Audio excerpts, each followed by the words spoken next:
कल आप लोगों का टेस्ट है, एडवांस पैटर्न, 2 पेपर है। तैयारी तो अच्छी चली रही होगी। हाँ भाई, तो कैलोरीमेट्री की रेस नंबर 69 आपको दिया था मैंने होमवर्क में, तो एक बार फटाफट निकालिएगा।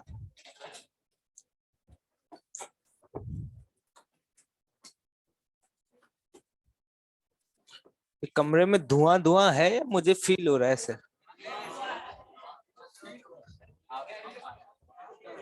इसे साफ करना है, क्या दिक्कत हो रही है इसमें?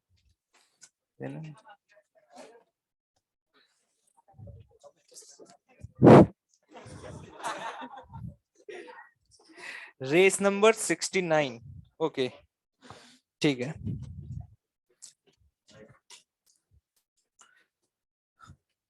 क्वेश्चन नंबर 1 में किसी को डाउट? जहां पे 32 फ़ारेनहाइट है वहां पर कितना डिग्री सेल्सियस हुआ? 0। और तुम्हें टेन थीटा निकालना है। क्या निकालना है? Tan theta. तो आप टेन थीटा सीधे सीधे परपेंडिकुलर अपॉन बेस करके लिख सकते हैं। ठीक है। वैसे आपको डिग्री सेल्सियस और फ़ारेनहाइट में कुछ रिलेशन होता है, पता है किसी को? हाँ, क्या? ये बोल रहा है 9/5 डिग्री सेल्सियस। सही लिखा है क्या? ये क्या होता है? टेम्परेचर इन, ये कहाँ पढ़ा था?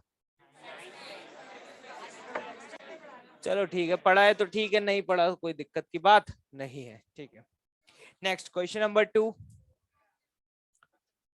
2 में डाउट है? शर्म नहीं आ रही तुम्हें बिल्कुल? स्टेटमेंट था, बोला भी था कि ये टेम्परेचर रेंज याद रखना, इस पे सवाल पूछा गया है कभी कभी। क्वेश्चन नंबर 3 हो गया। जिसका स्लोप कम होगा उसका स्पेसिफिक हीट कैपेसिटी ज्यादा होगा। Okay, wonderful. क्वेश्चन नंबर 4 हो गया, मत चिल्लाओ, शांत रहो। ठीक है, यूनिट कन्वर्ट कर ली थी ना? ठीक है। क्वेश्चन नंबर 5, किसी को डाउट? करके आए हो? 5 भी हो गया। Okay, question number 6।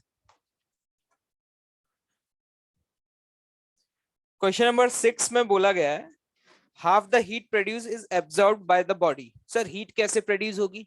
जो भी यहाँ पे फ्रिक्शन वर्क करेगा वही वर्क डन बाय फ्रिक्शन जो है वो हीट है। वो क्या है? हीट। और उसका भी 50% जो है वो बॉडी ने एब्जॉर्ब कर लिया। और अगर बॉडी ने एब्जॉर्ब कर लिया तो उसका टेम्परेचर बढ़ जाएगा। मान लीजिए इस बॉडी को मैं मूव करना शुरू कर दूं एक रफ सरफेस पर किसी एक कांस्टेंट स्पीड से, तो आफ्टर सम टाइम आपको पता है कि इस बॉडी का जो टेम्परेचर है वो इंक्रीज होगा। अगर कोई पूछे क्यों इंक्रीज हो रहा है, क्योंकि जब मैं इसे रफ सरफेस पे मूव कर रहा हूं तो फ्रिक्शन ने वर्क किया। क्वेश्चन में साफ साफ मेंशन है कि जो भी फ्रिक्शन का वर्क है दैट इज हीट, और हीट का भी 50% उसने क्या कर लिया? एब्जॉर्ब कर। तो मैं तो ये कहूंगा कि आप सबसे पहले यहां पर ये कैलकुलेट करें भाई कि फ्रिक्शन ने वर्क कितना किया। और ये अगर हमें कैलकुलेट करना है तो उसके लिए हमें फोर्स पता होना चाहिए। अगर कोई बॉडी मूव कर रही है तो फ्रिक्शन फोर्स लगेगा म्यू इंटू नॉर्मल। नॉर्मल की वैल्यू क्या होगी? mg। This is the work done by friction, नहीं ये तो फोर्स है। Force into displacement. एक बॉडी जो है वो 2 किलोमीटर पर आवर की रफ्तार से चल रही है और हमसे पूछा है 1 घंटे में, तो 1 घंटे में वो बॉडी 2 किलोमीटर चल जाएगी। 2 किलोमीटर चलने का मतलब 2000 मीटर। क्या समझ में आ रहा है? This is the work done by friction, this is a force into displacement. इसका कितना यूज आया? 50%। 50% मतलब 1/2। ये गया कहां? एब्जॉर्ब किया। किसने? बॉडी ने। बॉडी ने अगर एब्जॉर्ब किया तो हम उसके लिए क्या लिखेंगे?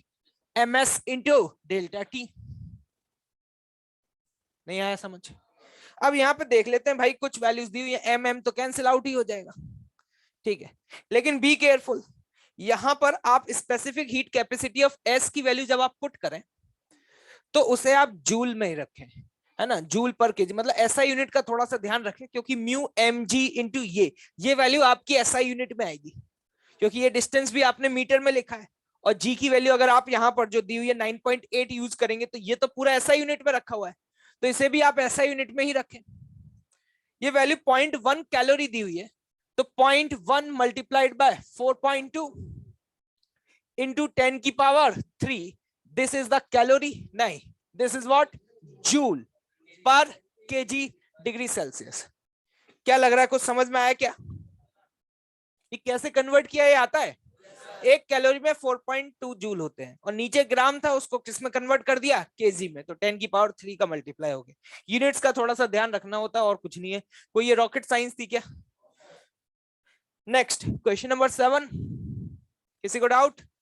यहां पर अगर स्पेसिफिक हीट कैपेसिटी कांस्टेंट नहीं है, तो मैंने उस दिन आपको बताया था आपको क्या करना होगा, इंटीग्रेट करना होगा। जनरल एक्सप्रेशन लिखें, उसे इंटीग्रेट कर दें। क्या हो गया भाई? बहुत बढ़िया, शानदार, एक नंबर। क्वेश्चन नंबर 8 देखिएगा, बहुत अच्छा क्वेश्चन है।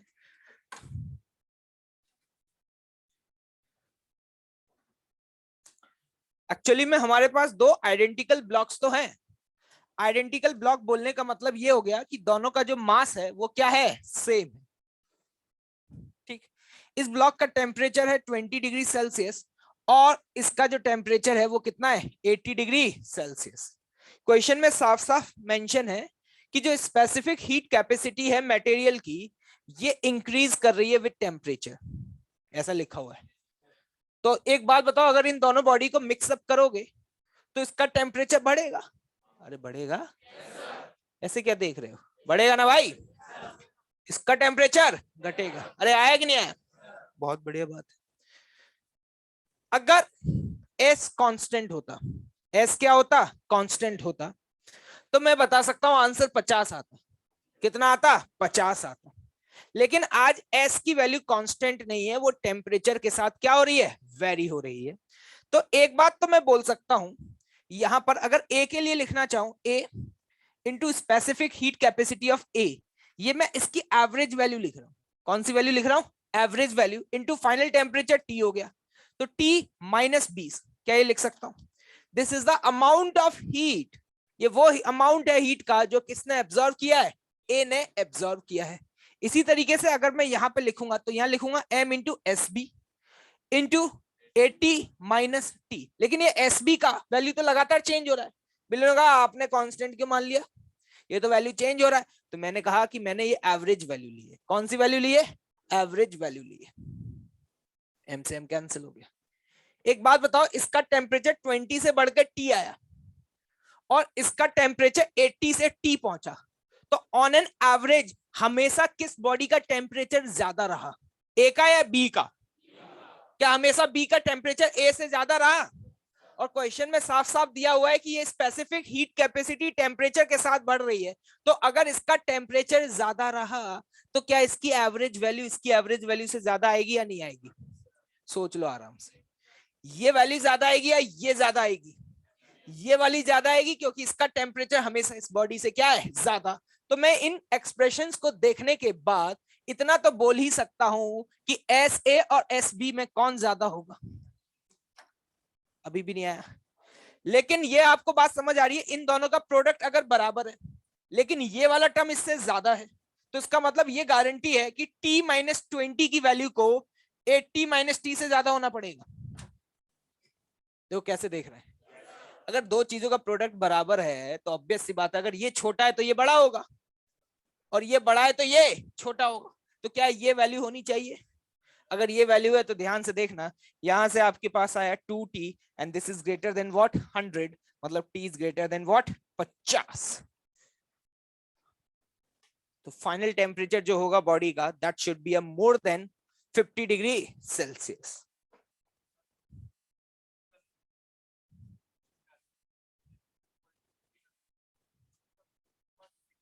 कर सकते हैं, बिल्कुल बिल्कुल। क्यों, दोनों से इंटीग्रेट करोगे ना भाई, बराबर करोगे तो 2t लिख करके 20 से t तक इंटीग्रेट करोगे और उसे 80 से t तक इंटीग्रेट करोगे, कि बराबर ही लिख दोगे।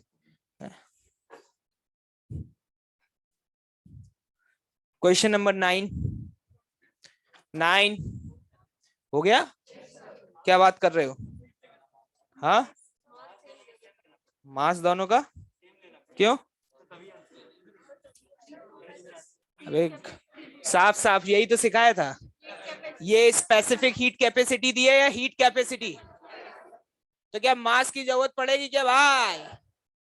हीट कैपेसिटी का मतलब क्या, m इंटू एस का वैल्यू दिया हुआ है। भाई कह रहे हैं सर मास सेम लेना पड़ेगा, क्या लेना पड़ेगा क्या? Next question number 10। कहीं आपका आंसर बी तो नहीं आ रहा? कितने लोग हैं जिनका बी आ रहा है? आ गया? अबे नालायको, ये जो सी दिया हुआ है सी, ये स्पेसिफिक हीट कैपेसिटी है या हीट कैपेसिटी? तो एक बात बताओ, अगर मुझे सी ए दिया हुआ है तो इसका मतलब ये already M A into S A का वैल्यू दिया हुआ है ना, कि दो बार मास का मल्टीप्लाई करोगे? चिल्ला चिल्ला करके बताया था यही गलती करोगे, और वही गलती करके दोबारा यहाँ पर आकर के बैठ गए। खुश और हो रहे हैं? अवार्ड दिलवाया जाए तुम्हें? अच्छा, रुको तुम्हारा दूध से अभिषेक किया जाएगा। बैठो अभी आकर। Well done. क्या इसके आगे गलती समझ आ गई है, क्या बताने की जरूरत है क्या? कौन सा मेथड लगाया, मेथड नंबर 1 या 2? लोग सोच रहे हैं कौन से 2 मेथड भी थे? एक मेथड बताया था, अगर इस तरह का जब फेज का ट्रांसफॉर्मेशन नहीं हो रहा, सबका समेशन करके सीधे क्या कर देने का। क्या कुछ याद आ रहा है? C A into T minus T A plus C B into T minus T B plus C C into T minus T T. ले जाओ घर पे, क्या आंसर आ जाएगा? Okay thank you.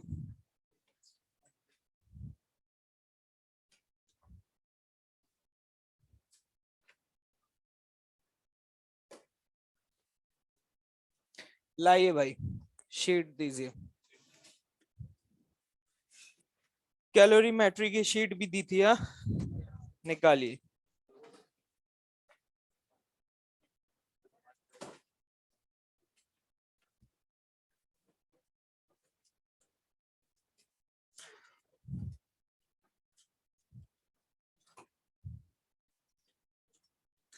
मेहनत जारी है ना भाई? झूठ तो नहीं बोलते ना मुझसे?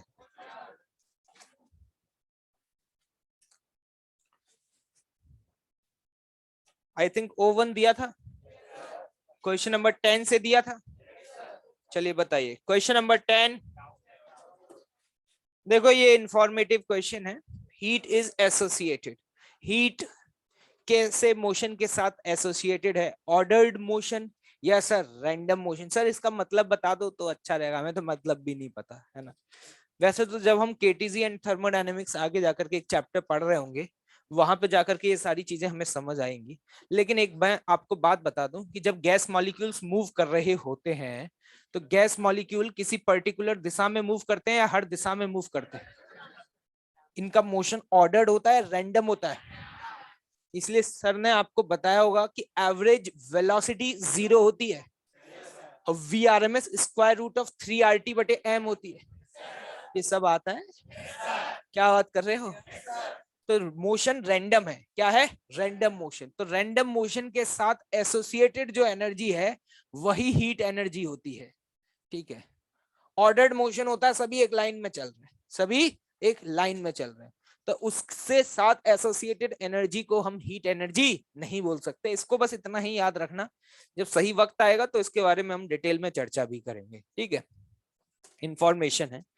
नेक्स्ट क्वेश्चन नंबर 11 हो गया, 12 हो गया, 13 13 भी हो गया। अच्छा,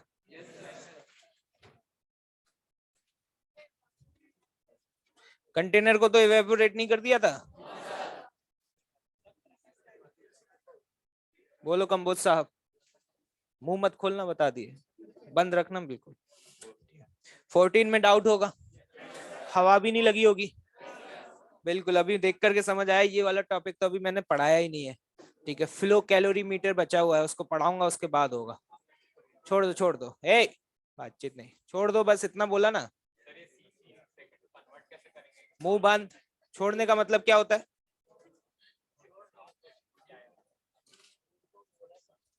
क्वेश्चन नंबर 15। पढ़ते नहीं है तुम, सारे सवाल हो जाए। 16 में समझ में नहीं आता कि हो क्या रहा है।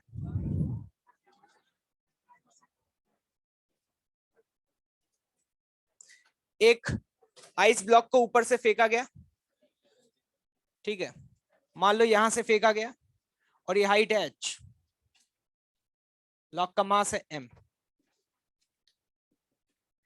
तो जब ये गिरता है तो m/5 मास मेल्ट हो जाता है। अब सवाल ये आया कि बाहर से किसने एनर्जी दी है, क्योंकि अगर आइस मेल्ट हुई है तो कोई तो है जिसने एनर्जी दी है। एक्चुअली में क्या हुआ, जब ये गिरेगा तो इसके पास काइनेटिक एनर्जी होगी, और वही काइनेटिक एनर्जी पूरी की पूरी किस में कन्वर्ट हो गई, हीट एनर्जी में। अगर मैं आपसे पूछूं काइनेटिक एनर्जी कितनी होगी, तो आपको समझ में आ रहा है mgh के बराबर। ये mgh जो एनर्जी उसने गेन करी in the form of kinetic, गई कहां, बर्फ को पिघलाने में। कितनी बर्फ पिघल गई, इंटू एल, ले जाओ, खत्म, टाटा। अच्छा 17 हो गया, 18 हो गया। ग्राफ की क्वेश्चन देखते ही हो गए। 19 19 की लैंग्वेज शायद हो सकता समझ ना आई हो, ठीक है।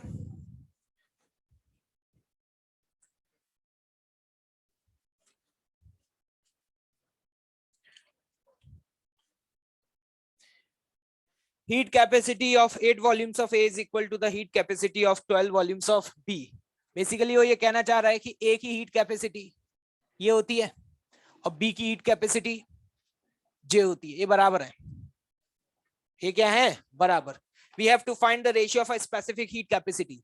हमें ऐसे बटे एसबी का रेशियो फाइंड आउट करना है। ऐसे अपॉन एसबी का रेशियो क्या होता है, एमवी अपॉन एमए। क्या सही लिख रहा हूं, लेकिन जब मास तो दिया ही नहीं है, लेकिन डेंसिटी दी है, तो मास को क्या मैं वॉल्यूम इनटू डेंसिटी लिख सकता हूं। तो इसका वॉल्यूम, लेकिन इसके बी के कितने वॉल्यूम यूज है, 12, तो 12v इंटू डेंसिटी। बी की डेंसिटी कितनी दी है, 2000। गरीबों को समझ आ रहा है क्या बात कर रहे हो। और एक ही बात करें तो ए का कितना वॉल्यूम दिया हुआ है, 8, तो 8v इंटू 1500 हो जाएगा भाई। ओके, इतना ही दिया था क्या, S1 पे आ जाइए भाई। करके आए हो ना भाई, अगर किसी ने ना किया हो तो आज घर जाके कर लेना, नहीं तो कल टेस्ट में प्रैक्टिस करोगे फिर, बता दे रहा हूं पहले। हाँ आएगा नहीं, भर भर के आएगा, यही आएगा बस।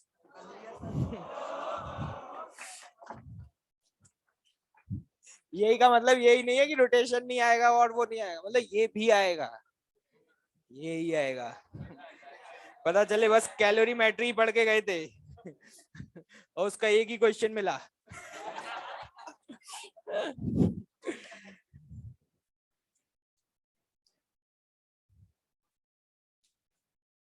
क्वेश्चन नंबर 8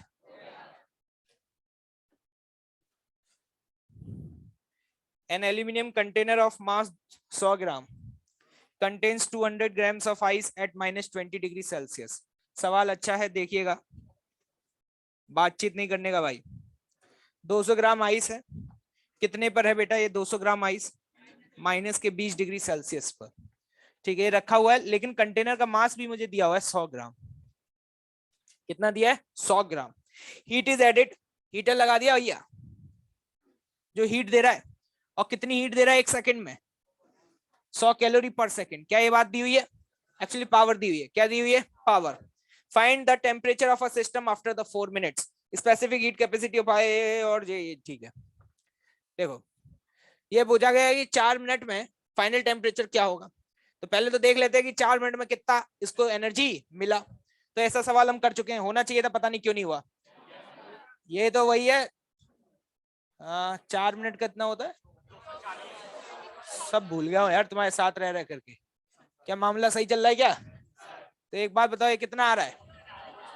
अरे ये तो ऐसा लग रहा है वही वाला क्वेश्चन है क्या, 24,000 कैलोरी मिली है। लेकिन क्या है ना, इस क्वेश्चन में इंटरेस्टिंग बात यह है कि जब टेम्परेचर बढ़ेगा तो सिर्फ आइस का नहीं बढ़ेगा, कंटेनर का भी बढ़ेगा।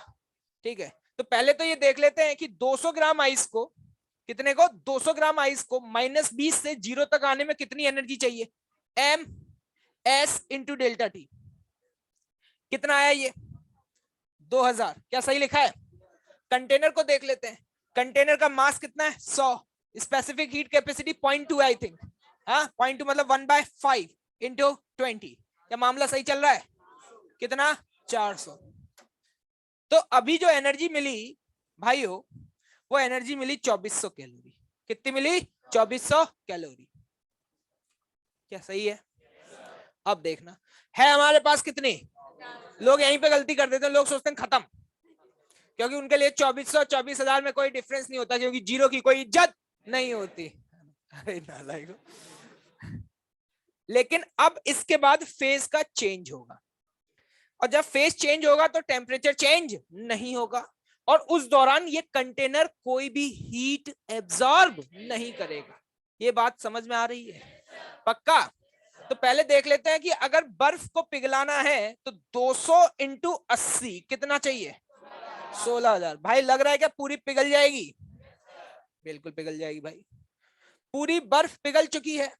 और इसके बाद भी एनर्जी बची है या नहीं, 2400, कितनी बची है, मतलब अब हमारे पास 5600 कैलोरी और बची हुई है, और पूरा सिस्टम जीरो पे आ चुका है, मेल्टिंग हो चुकी है। इसके बाद क्या होगा, टेम्परेचर बढ़ेगा। क्या सिर्फ पानी का बढ़ेगा या पानी और कंटेनर दोनों का बढ़ेगा। तो मान लेते हैं कि पानी कितना था हमारे पास, 200, पानी का फाइनल टेम्परेचर हो गया टी। क्या सही लिखा है मामला। कंटेनर की बात करें तो उसके लिए क्या लिखेंगे, सही है भाई। क्या यहां से सॉल्व करके टी निकाला जा सकता है, होना चाहिए था यार, कोई दिक्कत नहीं है, लेकिन अब हो जाएगा भाई। Okay thank you. इसके बाद क्वेश्चन नंबर 9। बेटा पढ़ना शुरू करो, लिखो क्लास नोट्स इलस्ट्रेशन। कल पावर पढ़ाई थी, उसके बाद जे वाला तो कराया था, वो क्वेश्चन इसलिए करवाया था कि जे वाला आएगा तो तुम पूछना मत। लेकिन मैंने ये देखा भाई जो क्वेश्चन करा दो अगर वही आ जाए वो जरूर पूछते हो, कोई और पूछो या मत पूछो। अच्छा रिवीजन करते हो है, क्लास इलस्ट्रेशन घर पे तो जाके पढ़ नहीं पाते, तो सोचते हो एक बार वही क्वेश्चन पूछ लेंगे तो सर दोबारा से बता देंगे तो रिवीजन हो जाएगा। अच्छा फिर उस हिसाब से 2030 में देना तुम पेपर, ठीक है। समय तुम्हारे लिए बहुत कम है, 1.5-2 साल का।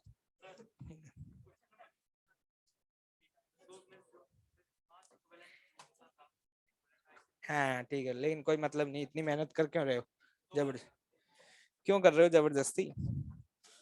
क्वेश्चन नंबर 14, हाँ सॉरी 13, 13 अच्छा क्वेश्चन है, स्टार मार्क करो। तुम्हारा अप्रोक्सीमेट आ रहा हो आंसर, और तुमने कहा होगा लगभग यही आएगा, बट सही आएगा। कितने लोग एग्जैक्ट आ रहा है,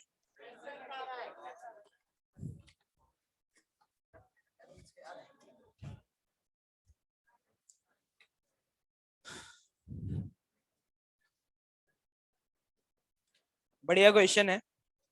देखिएगा भाई आपके पास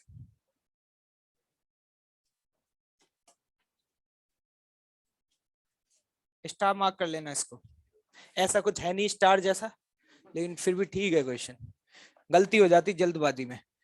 इसका टेम्परेचर 24 से 90 ले जाना है। कहां पे ले जाना है, 90। तो हमसे पूछा गया कि अपने आप तो बढ़ेगा नहीं, एनर्जी देनी पड़ेगी, लेकिन यहाँ पे एनर्जी देने का तरीका हमने थोड़ा सा बदल दिया। यहाँ पे हमने बाहर से क्या ऐड किया है, स्टीम को ऐड किया। तो हमसे बोला गया कि मिनिमम कितनी स्टीम को ऐड करना पड़ेगा कि इसका टेम्परेचर 24 से 90 हो जाए। तो सबसे पहला सवाल कि 24 से 90 पहुंचने के लिए इसको एनर्जी कितनी चाहिए, ms into delta T. Delta T कितना, 90 माइनस 24, ठीक है। तो लोग कहते हैं कि इतनी एनर्जी चाहिए, तो मान लो m ग्राम स्टीम दी, तो जब 1 ग्राम स्टीम कंडेंस होगा, इवेपोरेशन का उल्टा वर्ड होता है ना, कंडेंस होगा तो कितनी एनर्जी देगा, m इंटू 540। लोग बस इतना ही करते हैं और आंसर निकालते हैं। सुनो भाई, हीट का ट्रांसफर तब तक होता है जब तक कि टेम्परेचर सेम नहीं हो जाता। जब स्टीम कंडेंस हो भी गई तो 100 पे ही तो पहुंची है, लेकिन पानी का टेम्परेचर फाइनल कितना है, 90। तो ऐसा तो है नहीं एक पानी कहेगा हम 100 पे ही रहेंगे, एक कहेगा हम 90 पे ही रहेंगे। तो 100 पे आने के बाद क्या फर्दर से अपना टेम्परेचर और डिक्रीज करेगा? क्योंकि हीट का ट्रांसफर तब तक होगा जब तक कि उस वाले पानी का जो स्टीम तुमने बुलाई थी उसका टेम्परेचर उतना ही नहीं हो जाता जितना इस पानी का है। तो यहाँ पे कंडेंसेशन हुआ और इसके बाद फिर से फर्दर कितना, ms इंटू डेल्टा टी की value 10। This will be the answer. कुछ लोग ऐसे निकाल लेते हैं उल्टा सीधा, मतलब, और फिर सोचते हैं हाँ अप्रोक्सीमेटली तो सही नहीं आ रहा है। किसने ये बिल्कुल एक्सप्रेशन यही लिखा था? ओके, और किन्होंने ये गायब किया था? तो बची हुई जनता क्या करती है? धनिया छीलती है बैठ के, मटर खाती रहती है बैठ के।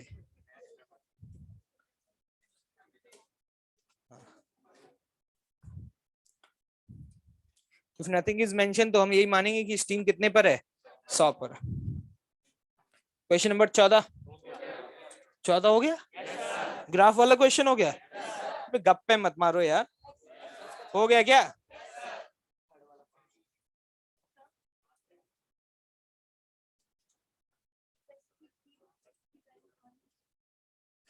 पानी है ना, कंडेंस होने के बाद तो पानी बन गया। स्टीम कहाँ रहा? स्टीम कंडेंस होने के बाद क्या बन गया? पानी, 100 डिग्री सेल्सियस पर। तो स्टीम तो बची नहीं फिर।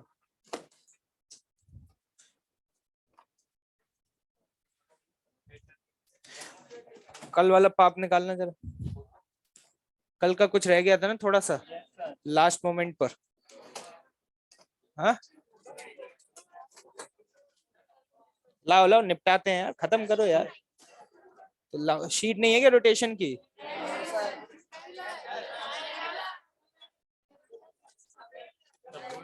कैसे लोग हैं यार ये लोग, मतलब। अच्छा, ये भी डिसाइड करते हैं क्या ले जाएं क्या नहीं ले जाएं?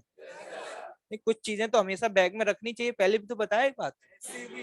एक तो एससीवी पढ़ो मत पढ़ो, सॉल्व करो या मत करो, ये हमेशा बैग में होनी चाहिए, मतलब हमेशा तुम्हारे साथ होनी चाहिए। ठीक है, जैसे कुछ होता है ना, ऐसा होता तो है भाई, घर में नहीं देखा, कुछ होली बुक्स होती हैं, रामायण गीता कुरान, ये सब घर में रखी रहती है, भले पढ़ता कोई नहीं उन्हें, लेकिन रखी तो रहती है ना भाई। तो उसी तरीके से जेई एस्पिरेंट्स के लिए एससीवी एक बुक है जो हमेशा तुम्हारे साथ रहनी चाहिए, और जिस दिन जब नहाते हो तो भगवान की पूजा करने के साथ साथ उस किताब के भी हाथ जोड़ लिया करो भाई। यही सब करके तो कृपा बरसेगी।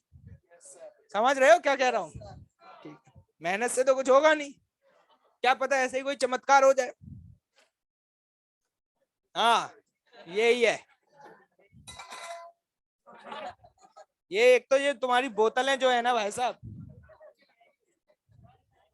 एक तो बोतलें देख करके लगता नहीं है इसके अंदर पानी होगा भाई, डाउटफुल रहता है मामला एक तो। आगे और रख देंगे यूं सजा सजा के, इतनी कलरफुल बोतलें लेके आते हैं। इसमें भी सेलेक्ट करते हो क्या वहां बैठ करके कलर की कौन सा लेना है? इतना अगर तैयारी कर लोगे तो बढ़िया जगह पहुंच जाओगे। था क्या इसमें, क्या था? O2। हाँ हाँ, ठीक ठीक, याद आ गया, सब याद आ गया अब तो। आई थिंक 19 तक डिस्कस कर दिया था।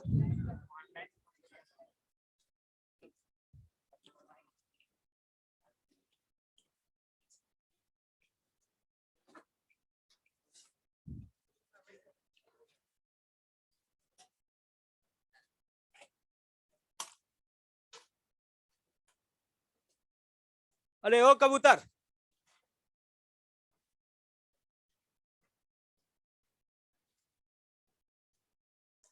Question number 2020। अच्छा, शीट ही नहीं होगी तुम्हारे पास तो है, शेयर कर लेना भाई। देख लो ऐसा क्या लड़ाई है क्या उससे तुम्हारी, मतलब इतनी एटीट्यूड में बैठे हुए हैं, नहीं लाए तो देख लो यार, मतलब क्या दिक्कत है यार, इतनी तो दोस्ती रखा करो, काम की दोस्ती तो रख ही लिया करो। ठीक है, जहाँ मतलब निकल रहा हो तुरंत, भाई तू मेरा जिगरी है सबसे। हाँ, यही करते थे हम तो। हमारे मेरे कैरियर में ऊपर वाली कैटेगरी से लेकर के नीचे वाली कैटेगरी तक हर तरीके के दोस्त मिलेंगे। ऐसे ऐसे दोस्त भी मिलेंगे जो आजकल बड़ी बड़ी कंपनी को सीईओ है, ऐसे भी दोस्त मिलेंगे जो आजकल टायर पंचर जोड़ रहे हैं। दोस्ती सबसे रखनी पड़ती है भाई, पता नहीं कब किसका यूज पड़ जाए भाई, इसलिए सबसे दोस्ती रखा करो, ठीक है। क्वेश्चन नंबर 20 हो गया, क्या बात कर रहे हो?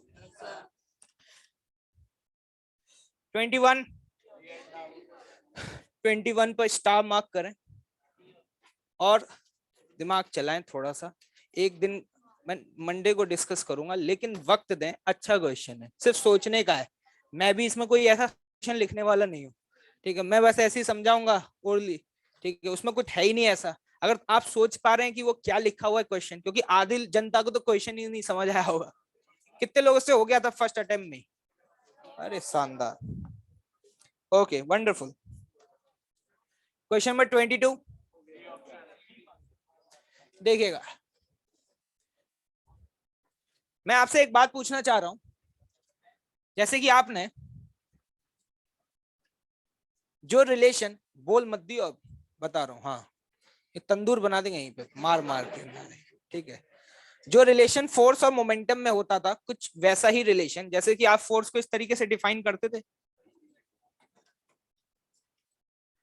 जो रिश्ता इन दोनों के बीच में था चाचा भतीजे का, बिल्कुल सेम रिश्ता, टॉर्क और, मानते हो इस बात को?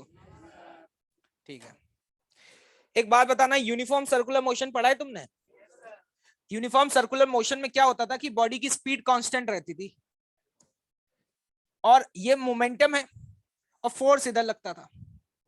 मोमेंटम और फोर्स वेक्टर के बीच का एंगल कितना होता था यूसीएम में? क्या हमेशा 90 होता था? अरे मानते हो इस बात को? अगर फोर्स मोमेंटम के परपेंडिकुलर है, तो वो फोर्स सिर्फ और सिर्फ उस मोमेंटम के डायरेक्शन को चेंज कर सकता है, उसके मैग्नीट्यूड को चेंज नहीं कर सकता, क्योंकि मैग्नीट्यूड को तो फोर्स का वही कंपोनेंट चेंज कर सकता है जो मोमेंटम के क्या होगा, अलोंग होगा। क्या ये बात समझ में आई? ठीक है। अब यही चीज यहां पर होगी, देखना ध्यान से। आपको क्वेश्चन में ये बोला गया द टॉर्क जो है ना, टॉर्क, उसको इस तरीके से डिफाइन किया ए क्रॉस एल। टॉर्क को इस तरीके से लिखा है, ए कोई कांस्टेंट है, ए क्रॉस एल। अब एक बात बताना, इसका मतलब ये हुआ ये इन दोनों का क्रॉस है।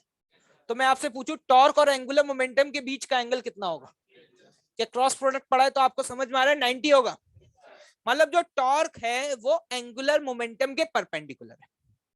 टॉर्क एंगुलर मोमेंटम के क्या है? परपेंडिकुलर। अगर टॉर्क एंगुलर मोमेंटम के परपेंडिकुलर हुआ, तो हम ये कह सकते हैं ये टॉर्क जो है वो सिर्फ और सिर्फ किसको चेंज करेगा? इसके डायरेक्शन को चेंज करेगा। लेकिन इसका जो मैग्नीट्यूड है, वो मैग्नीट्यूड रिमेन्स क्या रहेगा? कांस्टेंट रहेगा।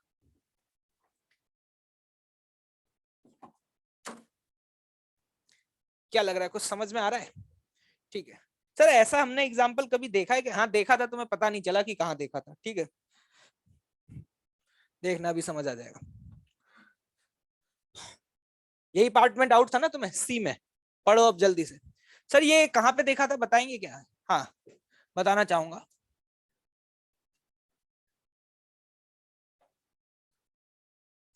कोनिकल पेंडुलम याद है क्या?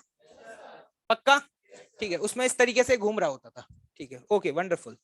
यहां पर अगर मैं इस पॉइंट की बात करूं, इस पॉइंट को मैंने ओ पॉइंट बोल दिया। अगर मैं आपसे पूछूं कि इस पॉइंट के अबाउट एमजी का टॉर्क बताओ, किसका टॉर्क बताओ?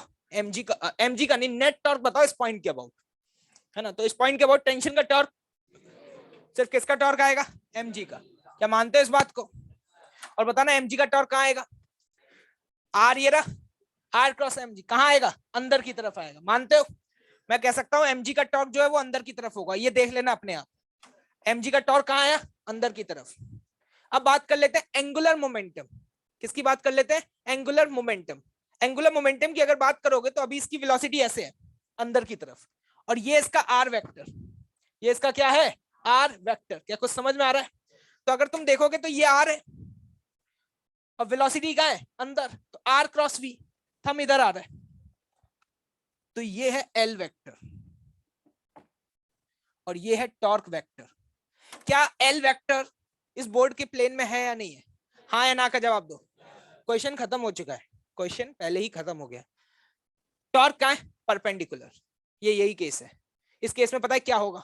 जब ये इस तरीके से घूम रहा होगा तो एंगुलर मोमेंटम हमेशा इस तरीके से सिर्फ अपने डायरेक्शन को चेंज करेगा, लेकिन उसका मैग्नीट्यूड हमेशा क्या रहेगा? कांस्टेंट। मैग्नीट्यूड इसलिए भी कांस्टेंट रहेगा, वैसे ही आपको समझ में आ रहा है। टॉर्क ने angular momentum about a point क्या होता है, एम आर क्रॉस वी, क्या होता है R cross V, R perpendicular distance है, क्या कांस्टेंट है या नहीं है, वी, वी भी क्या है कांस्टेंट है, तो कभी भी कोई भी चेंज नहीं आएगा। तो यही वाला केस है, अगर टॉर्क एंगुलर मोमेंटम के परपेंडिकुलर होगा तो वो सिर्फ एंगुलर मोमेंटम के किसको चेंज करेगा, अरे हाँ या ना, सिर्फ डायरेक्शन को चेंज करेगा, लेकिन मैग्नीट्यूड रिमेन्स क्या रहेगा, कांस्टेंट रहे। ये तो हो ही चुके हैं, इधर दो बचे हुए 30 और 31, निकालो फटाफट।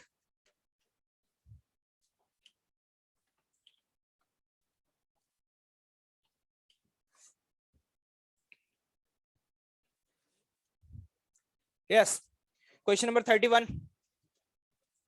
देखिए 31 में आपको पहले इस बात को समझना जरूरी है, स्टार मार्क कर लेना, बढ़िया क्वेश्चन है, आगे भी आएगा एसएचएम में जाओगे जब।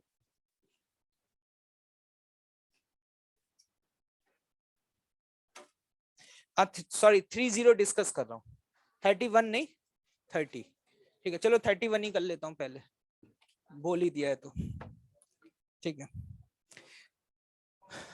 31 तो नॉर्मल सा क्वेश्चन है, ठीक है कुछ भी नहीं है। देखो ये ट्रॉली के अंदर था ये रॉड, और ये वाला पॉइंट जो था वो हिंज था, क्या था भाई, हिंज था, ठीक। इस तरीके से ट्रॉली आगे मूव कर रही थी, सडनली वो रुक गई। जैसे ही ट्रॉली रुकेगी उस ही मोमेंट पर ये वाला पॉइंट जो है वो रेस्ट पे आ जाएगा, क्योंकि यही वाला पॉइंट तो है जो ट्रॉली से क्या है, कनेक्टेड है, या हम कह सकते हैं हिंज है, हम कह सकते हैं या तो कनेक्टेड है या कह सकते हैं क्या है, हिंज है। लेकिन उस मोमेंट पे हम कह सकते हैं जैसे ही ट्रॉली रुकी, अब क्या होगा, ये पॉइंट रेस्ट पे आ गया, लेकिन नीचे वाली बॉडी के पास तो वेलोसिटी है ना भाई, तो अगर वेलोसिटी है तो नीचे वाली बॉडी इस तरीके से घूमना क्या कर देगी, शुरू कर देगी। तो पहले तो सिचुएशन ये थी कि बॉडी का हर पॉइंट आगे की तरफ मूव कर रहा था वी वेलोसिटी से, मतलब बॉडी ट्रांसलेट कर रही थी, क्या कर रही थी, ट्रांसलेट। जैसे ये बॉडी रुकी, जैसे ये बॉडी रुकी उसके बाद ये क्या करना शुरू कर देगी, फिक्स्ड एक्सिस रोटेशन। क्या ये बात समझ में आ रही है? अब देखना यहां पर इस पॉइंट के अबाउट इस पूरे सिस्टम का एंगुलर मोमेंटम क्या होगा, कंजर्व। मानते हो इस बात को? तो अगर मैं आपसे बोलूं कि बॉडी ट्रांसलेट कर रही है तो ये डिस्टेंस कितना है, L/2, तो बताओ एंगुलर मोमेंटम क्या लिखोगे, mv इंटू L/2, हाँ या ना, पक्का। अब ये रोटेट करना शुरू कर देगी तो आई अबाउट द एक्सिस, जो कि कितना होगा, इंटू ओमेगा। क्या यहां से ओमेगा की वैल्यू आ जाएगी, आएगी या नहीं, ठीक है। इसके बाद आगे के पार्ट्स में ये पूछा गया कि मिनिमम वैल्यू बता दो वी नॉट की, कि ये क्या कर पाए, सर्कुलर मोशन कंप्लीट कर पाए। तो ऐसा क्वेश्चन आप ऑलरेडी पहले कर चुके हैं। अगर मैं आपसे पूछता कि इसका मिनिमम ओमेगा बता दो कि ये सर्कुलर मोशन कंप्लीट कर पाए, क्या किया या नहीं किया, क्या वो मिनिमम ओमेगा निकाल पाओगे? अगर वो ओमेगा की वो मिनिमम वैल्यू पुट कर दोगे तो यहाँ से वी की क्या आ जाएगी, मिनिमम वैल्यू। नहीं आया समझ? सी पार्ट में पूछा loss of energy. Loss of energy पहले हाफ एम वी स्क्वायर थी, पहले क्या थी, इनिशियल काइनेटिक एनर्जी। अरे हाँ या ना बोले यार, अरे आ रहा है नहीं आ रहा है, तो गधे हो गया बिल्कुल ही। तो बताना फाइनल क्या होगी फिर, हाफ आई, आई क्या लिखोगे, इंटू, नहीं आया समझ, लॉस निकल आएगा, ठीक है। आपको जो लॉस निकालना है वी नॉट के टर्म्स में निकालना है, किसके टर्म्स में, वी नॉट के टर्म्स में। तो ओमेगा की वैल्यू वी नॉट के टर्म्स में रख दो, ये वैल्यू चेंज निकाल लो, that is the loss, that is what, loss. लोग कहते हैं लॉस क्यों हो गया भाई, लोग कहते हैं लॉस क्यों हो गया, मैंने कहा लॉस इसलिए हो गया क्योंकि ये चल रहा था, एकदम से रुका, एकदम से रुका तो इस पॉइंट पे फोर्स लगा, आगे पीछे, पीछे, अरे कोई चीज आगे जा रही है तो पीछे ही फोर्स लगाना पड़ेगा तभी तो रुकेगी। तो इसलिए ऑब्वियस सी बात है वो फोर्स किसने लगाया, हिंज ने, तो हिंज ने वर्क किया है, और अगर हिंज ने वर्क किया तो एनर्जी का यहाँ पे लॉस हो गया। हाँ हाँ, थप्पड़ी थप्पड़ मारे ना यहाँ पे नालायक, यहाँ पे नॉर्मल वाली बात कहाँ से आ जाएगी, कैसे बताइए, बताइए कैसे किया।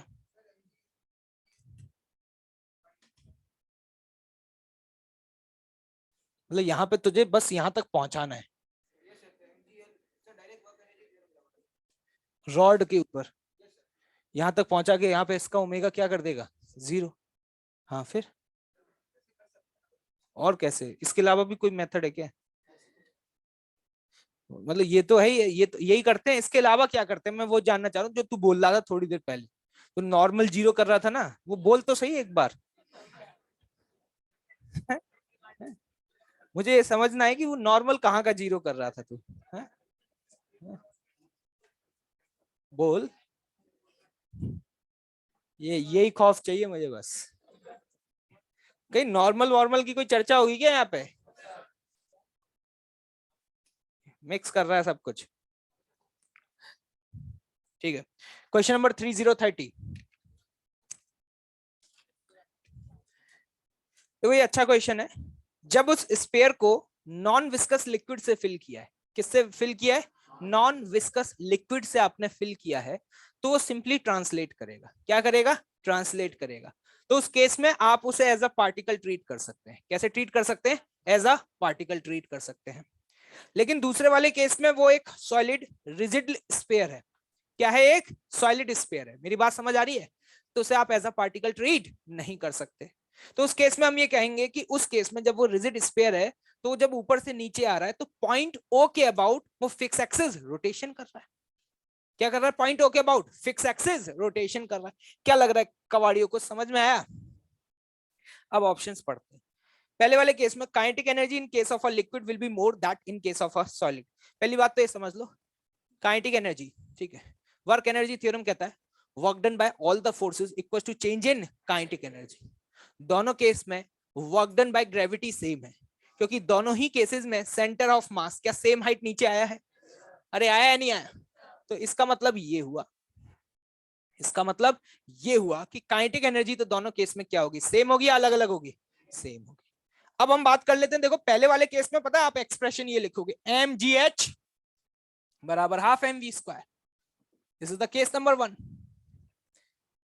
पहले वाले केस में आप ये लिखोगे M G H equal to half M V square. लेकिन जब आप दूसरे वाले केस की बात करोगे तो फिक्स्ड एक्सिस रोटेशन है, और फिक्स्ड एक्सिस रोटेशन में एम जी एच तो लिखोगे, लेकिन वो फिक्स एक्सिस रोटेशन है तो उसकी काइनेटिक एनर्जी आप half I about that axis, जिस एक्सिस के अबाउट घूम रहा है, और उस एक्सिस के अबाउट आप पता है क्या लिखोगे, 2/5 M R square plus M R plus L का स्क्वायर।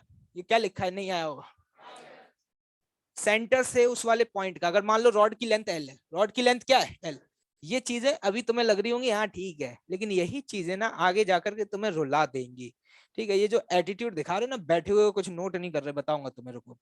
रेडियस आर, ऐसे लगता है कि कितने साइंटिस्ट लोग हैं और एक कॉन्फ्रेंस अटेंड करने आए हुए हैं ये लोग, लाइक अ गेस्ट लेक्चर, और ये सुन रहे हैं, हाँ आप अपने पॉइंट्स बताइए, हाँ definitely yes it is correct, मतलब ऐसे बैठे रहते हैं भाई साहब। ऐसा लगता है कि एफर्ट्स बस मैं ही कर रहा हूँ, मुझे ही 2023 में दोबारा से जेई का एग्जाम देना है।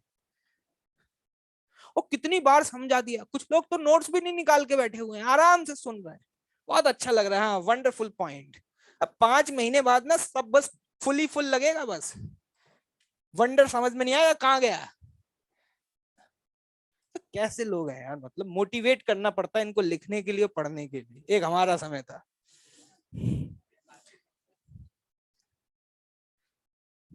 गजब।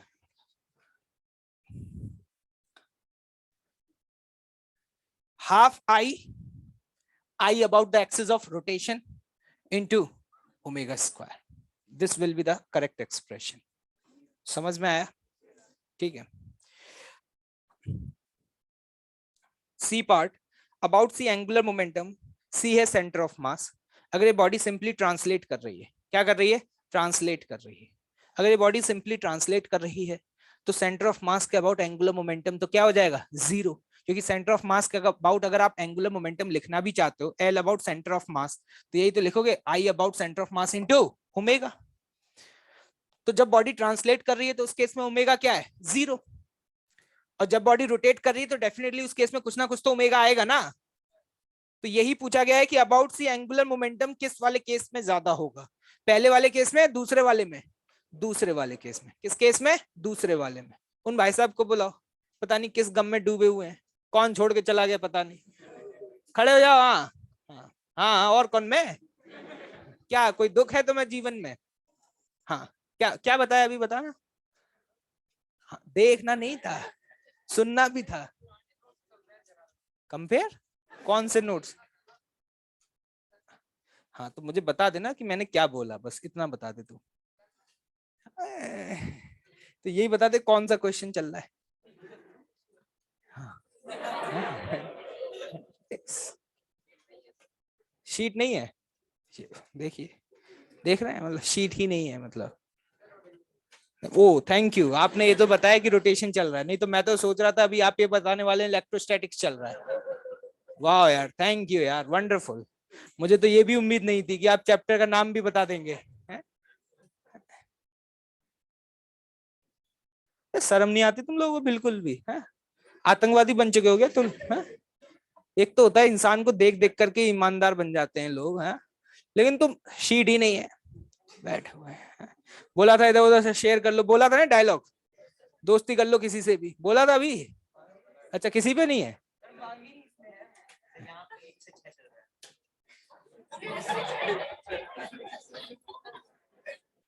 चलो ठीक है, नहीं है तो कम से कम ये तो पता होना चाहिए था कि चल क्या रहा है।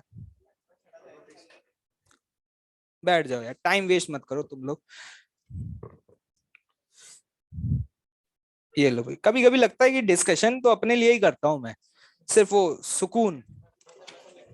ठीक है, मतलब भाई लोगों को बस इतना पता है कि रोटेशन चल रहा है, बस इतना। अब मूड खराब हो गया, अब ज्यादा एडवांस मत करो अब तुम, ठीक है?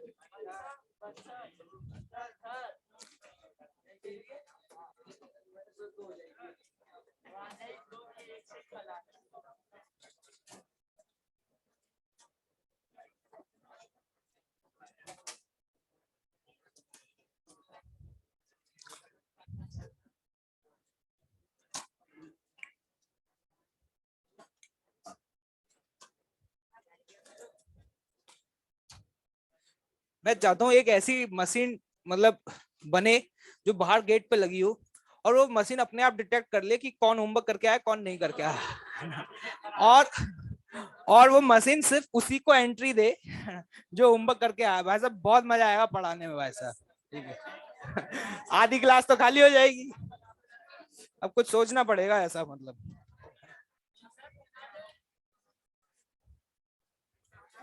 नहीं, मुझे तो जो बनाना था मैंने बना लिया, लेकिन तुम में से कोई स्कोप हो, अगर कोई बना सकता हो तो बना के जरूर मुझे दे देना आगे फ्यूचर में, ठीक है? देखो, ये देखते हो जैस आप डिस्कशन करते रहो, अच्छी बातें बताओ कि ये बॉडी ट्रांसलेट करेगी, रोटेट करेगी, हैं? क्या? मतलब मैंने देखा, मैं पिछले 1 घंटे से फिजिक्स का डिस्कशन कर रहा हूँ, डिटेल में बता रहा हूँ, देखिए ये बॉडी इस पॉइंट के अबाउट रोटेट कर रही है, इसकी ये एक्सिस है, यहाँ एनर्जी का लॉस होगा, मैं हर चीज बताने की कोशिश कर रहा हूँ, है ना, हर चीज। सन्नाटा बहुत अच्छा लग रहा है। अच्छी फील आ रही है। शेयर करिए सर, कोई दिक्कत नहीं, ज्ञान है, ज्ञान देते रहिए। शांत बैठे रहेंगे, जैसे ही भाई साहब आप टॉपिक से हटो कुछ और बताओ एकदम से, हाँ बिल्कुल यस। मतलब डिस्कशन में ऐसे इन्वॉल्व होने लगते हैं कि हर कोई कंट्रीब्यूट करने के लिए तैयार होता है। आप मुझसे पूछिए, मैं आपको बताता हूँ मशीन कैसे बनेगी। भले जीवन में एक टायर का पंचर ना जोड़ा हो, मशीन बना के बताएंगे यहाँ पे ना। गजब टोपीबाज लोग हैं यार।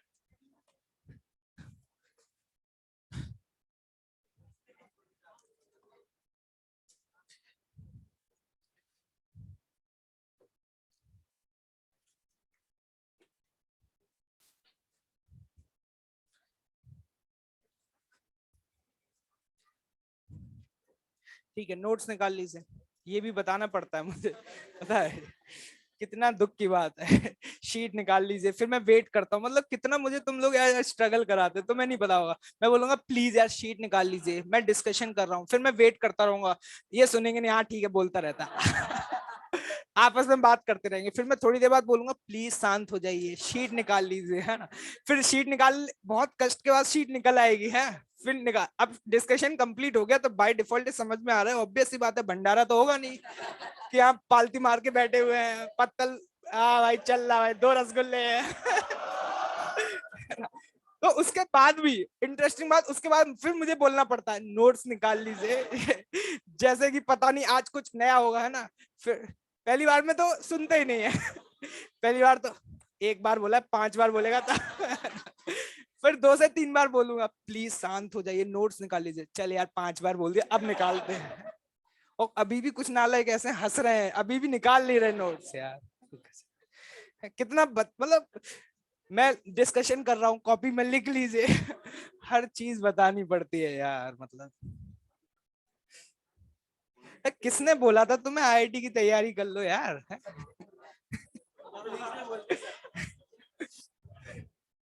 हाँ, लक्षण देख करके लगता नहीं है भाई है।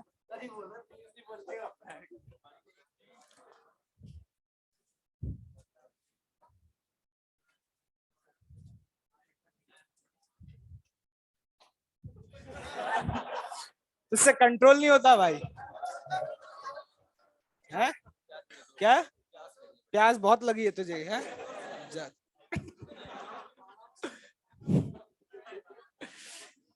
चलो भाई पढ़ाना शुरू करें भाई, आगे बढ़े, ठीक है। क्या धमकी देके जा रहा है क्लास के बाहर देखता हूँ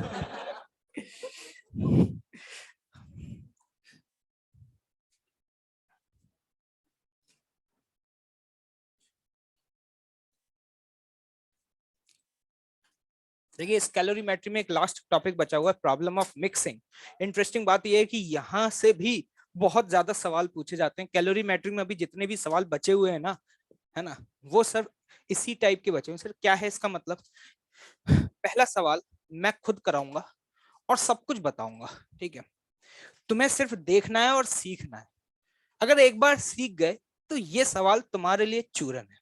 और अगर नहीं सीख पाए तो मैं 10 सवाल भी करा लूं, तुम हर बार यही सोचते रहोगे कि चल क्या रहा है। तो बस एक सवाल मैं करा रहा हूं, उसको देखना। क्वेश्चन क्या है? आपने क्या लिया? आपने suppose 20 gram ice at -5 degree Celsius, 20 gram ice at -5 degree Celsius plus 50 gram water at 100 degree Celsius, इन दोनों को मिक्स किया। मिक्स तो आपने पहले भी किया है, ठीक है, बहुत कुछ मिक्स किया है, ठीक है। लेकिन अच्छा ना, लेकिन इससे पहले जब आपने मिक्सिंग किया था तो वहां पर जिन दो लिक्विड्स को आप मिक्स कर रहे होते थे उन सबका फेज क्या रहता था? सेम। या हम कह सकते हैं ड्यूरिंग द हीट ट्रांसफर किसी भी गिवन बॉडी का फेज चेंज नहीं हुआ करता था, है ना। या हम ये कह सकते हैं जिनको हम मिक्सअप कर रहे होते थे वो सभी बॉडी लगभग सेम फेज में ही होती थी। लेकिन अभी जब हमने मिक्सअप किया है तो आप यहाँ पे देख पा रहे हैं एक आइस है और दूसरा क्या है? वाटर है। तो यहां पर वो वाला फंडा काम नहीं कर पाएगा जो हमने पहले पढ़ा था कि नेट हीट रिलीज बराबर नेट हीट एब्जॉर्ब। क्योंकि यहाँ पे क्या है ना कि अगर फेज का चेंज हुआ तो एम एच डेल्टा टी लगेगा ही नहीं, वहां पे तो क्या लगेगा? एम इंटू एल लगेगा। और इन सवालों में बहुत सारी पॉसिबिलिटीज हो सकती है। ऐसा भी हो सकता है कि इन दोनों को मिक्सअप किया और सपोज फाइनली तुम्हारे पास आइस ही प्रेजेंट है। क्या प्रेजेंट है? आइस। ये जो वाटर है इसने एनर्जी रिलीज करी, इसने एब्जॉर्ब करी और फाइनली तुम्हारे पास यहाँ पे आइस प्रेजेंट है किसी टेम्परेचर पे -2 डिग्री सेल्सियस। पहली पॉसिबिलिटी। दूसरी पॉसिबिलिटी ये हो सकती है कि कंटेनर के अंदर सिर्फ पानी प्रेजेंट हो किसी टी टेम्परेचर पर। तीसरी पॉसिबिलिटी ये भी हो सकती है कि कंटेनर के अंदर पानी भी है और बर्फ भी है। कुछ पानी है, कुछ क्या है? बर्फ है। जैसे कि अभी मैं आपसे पूछूं कि मैंने यार आइस को पानी के साथ मिक्सअप कर दिया और बताओ फाइनली इस कंटेनर के अंदर क्या होगा? What is the final content of the container और फाइनल टेम्परेचर क्या होगा? मेरी बात समझ आ रही है? इससे पहले जब मैंने ऐसे सवाल पूछे थे तो मैंने ऐसे सवाल पूछता था कि मैंने सिर्फ ये दे दिया और इसको मैंने बाहर से एनर्जी दी, 2000 कैलोरी दी, बताओ फाइनली ये कितना बनेगा, क्या बनेगा, यही तो पूछे थे। लेकिन आज मैंने एनर्जी नहीं दी है बाहर से, आज मैंने क्या किया, यहां पे ला करके पानी को ही रख दिया, ठीक है। तो अब एकदम से देख करके समझ में नहीं आता कि फाइनली पानी होगा, बर्फ होगी, या पानी और बर्फ दोनों होगी। This type of problems is known as problems of mixing. तो इनको करने का एक तो तरीका हिट एंड ट्रायल। कौन सा तरीका? हिट एंड ट्रायल, जुगाड़ बोलते हैं जिसको। वो जुगाड़ क्या है कि देखते रहो थोड़ी देर इसको, फिर उसके बाद सोचो कि मान लो अगर ये पानी जीरो तक आया, कहां तक आया, जीरो तक, तो इसने कितनी एनर्जी रिलीज करी होगी, ठीक है, और इस आइस ने एनर्जी एब्जॉर्ब करी, फिर देख लो ये वाली एनर्जी ज्यादा है या फिर ये वाली ज्यादा है, फिर मान लो ये वाली ज्यादा आ गई तो इसने आइस को मेल्ट कर दिया। इस तरीके से सोच सोच के हिट एंड ट्रायल लगा करके सॉल्व कर सकते हैं, कोई बड़ी बात नहीं है, ठीक है, लेकिन हम हिट एंड ट्रायल लगाना नहीं मतलब चाहते, क्योंकि हमारे लॉजिक्स इतने शानदार है नहीं, है ना, कि हम हर बार आंसर निकाल डालें, ठीक है, तो हम तो ये चाहेंगे कि कोई एक स्टैंडर्ड तरीका बता दो, उस स्टैंडर्ड तरीके को हम फॉलो करके हम हमेशा सही आंसर तक पहुंच पाए, ठीक है। तो मैं आपको वही एक स्टैंडर्ड तरीका बताना चाहता हूँ प्रॉब्लम्स ऑफ मिक्सिंग को सॉल्व करने का, जिसमें दो अलग अलग फेजेस के मटेरियल को आपस में मिक्सअप किया जाता है, ठीक। क्या है वो तरीका देखें। सबसे पहले ऐसे सवालों में आप एक कॉमन इंटरफेस सेलेक्ट करेंगे। कॉमन इंटरफेस का मतलब कि कुछ भी सेलेक्ट कर सकता हूं, जैसे मैंने कॉमन इंटरफेस सेलेक्ट किया 0 degree Celsius water in liquid form, क्या सेलेक्ट किया 0 डिग्री सेल्सियस पर वाटर, ये मैंने कॉमन इंटरफेस सेलेक्ट किया है, ठीक है। समझना समय लगेगा थोड़ा सा समझाने में भी और तुम्हें भी क्लिक करने में कि हो क्या रहा है। अब क्या करो कि उस कंटेनर के अंदर जो कुछ भी प्रेजेंट है उसे उठा करके इस कॉमन इंटरफेस पर लेकर के आओ, जो कुछ भी प्रेजेंट है उसे उठा करके कहां लेके आओ, कॉमन इंटरफेस पर लेकर के आओ, और एनर्जी देखो कि किस रीजन में एब्जॉर्ब होगी और किस में रिलीज होगी। ये बात आपको पता होगी, वो ग्राफ अगर आपको याद हो, याद आ रहा है, अगर इस ग्राफ में आप आगे की तरफ बढ़ रहे हो तो बताओ वो गिवन सब्सटेंस एनर्जी एब्जॉर्ब कर रहा होगा या रिलीज कर रहा होगा, एब्जॉर्ब कर रहा होगा। अगर वो एब्जॉर्ब कर रहा है तो सिस्टम से एनर्जी ले रहा है, और अगर सिस्टम से एनर्जी चुरा रहा है तो इसका मतलब आज के बाद, अब मैं बार बार नहीं बोलूंगा एब्जॉर्ब, है ना, मैंने बोला आज के बाद अगर मैं माइनस लगा दूं, माइनस क्या लगा दूं, माइनस, तो माइनस क्या रिप्रेजेंट कर रहा है कि वो हीट को क्या कर रहा है, एब्जॉर्ब कर रहा है। ये मैंने दो कोड वर्ड डिफाइन करे हैं। अगर मैं बोलता हूं कि -20 जूल, इसका मतलब समझ जाना कि उस गिवन बॉडी ने 20 जूल एनर्जी सिस्टम से क्या कर ली, चुरा ली भैया, है ना। और अगर मैं कहीं पे बोलता हूं कि प्लस, एक बात आपको समझ में आ रही होगी, अगर मैं बोलता हूं आगे जा रहा है तो आगे का मतलब समझ रहे होगे इधर, और अगर कोई पीछे जा रहा है इधर, तो पीछे जाने का मतलब है कि अगर पीछे की तरफ चलेगा तो एनर्जी रिलीज करेगा, एब्जॉर्ब करेगा, रिलीज करेगा, तो ये हीट को क्या करेगा, रिलीज करेगा, और अगर हीट रिलीज होगी तो वो सिस्टम से एनर्जी चुरा रहा है, सिस्टम को दे रहा है, दे रहा है, ठीक है। These are the standard notations which we will use. अगर हीट एब्जॉर्ब हुई है तो माइनस करके लिखेंगे, और हीट रिलीज हुई है तो प्लस करके लिखेंगे। इस बात को जहन में बिठा लो। और अब मैं क्या करने वाला हूं, मैंने कहा कि मेरे पास जो कुछ भी है उसे उठा उठा करके इस कॉमन इंटरफेस पे लेकर के आऊंगा। लोगों ने कहा कि आपने कॉमन इंटरफेस यही क्यों सेलेक्ट किया है, मैंने कहा आपका मन कुछ और सेलेक्ट करने का कर रहा है तो आप वो भी कर सकते हैं, कोई फर्क नहीं पड़ेगा, हर केस में आपको आंसर सही मिलेगा। क्या करना है देखिए, यहां पर ये आइस -5 पर है। अब सबसे पहले अब हम अपनी यहाँ पे खाता, जो हमारी अकाउंट्स की बुक है, उसमें अब हम देखेंगे कि कितनी एनर्जी आई और कितनी एनर्जी गई। तो हम यहाँ पर 20 ग्राम आइस को, हमारे जीवन का एक ही मकसद है कि इस 20 ग्राम आइस, जो कि इस समय आप -5 डिग्री सेल्सियस पे देख रहे हैं, इसको उठा के 0 डिग्री सेल्सियस यहाँ तक लाए। लेकिन एकदम से तो पहुंचेगा नहीं, स्टेप बाय स्टेप चलेगा। ये मैंने आपको बहुत अच्छे से सिखाया, वो इसी दिन के लिए सिखाया था। पहले क्या बनेगा, 20 ग्राम आइस कहां पे पहुंचेगा, 0 डिग्री सेल्सियस पे पहुंचेगा, और फिर उसके बाद ये बनेगा 20 ग्राम पानी एट 0 डिग्री सेल्सियस।